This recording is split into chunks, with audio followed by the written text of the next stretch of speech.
hari ini dengan Bawaslu. Ya, terima kasih sekali teman-teman media sudah berkenan untuk menunggu. Terima kasih. Hari ini kita memenuhi panggilan undangan dari Bawaslu Jakarta Pusat.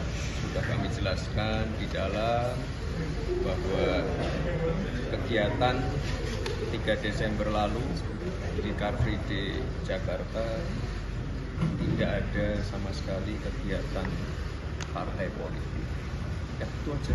Ya. Klarifikasi yang ditanyakan oleh Bawaslu disebutkan ada temuan baru ya, Mas? Iya. Apa aja? Yang dikonfirmasi Yang pergub tadi? Ditanyain pasal-pasal nggak? Pergub gitu ditanyain nggak, Mas? Ditanyain nggak, Mas? Enggak. Pergub 12 Tidak ada 2016 gitu-gitu sama ditanyain nggak? sekali kegiatan politik. Ya. Kan juga beberapa teman-teman saya ajak juga kemarin. Ya. Mas sempat disampaikan dulu tidak asal susunya dilihat dari mana, Mas? Itu sebenarnya susunya yang dibagikan dari mana ya, Mas? Susu yang tingkat inovasi itu sebelumnya kan sempat disebutkan tidak tahu asal. Sama sekali tidak dari dah, ya. Mas Gibran, sebelumnya Mbak Zika. Download Tribun X sekarang, menghadirkan lokal menjadi Indonesia.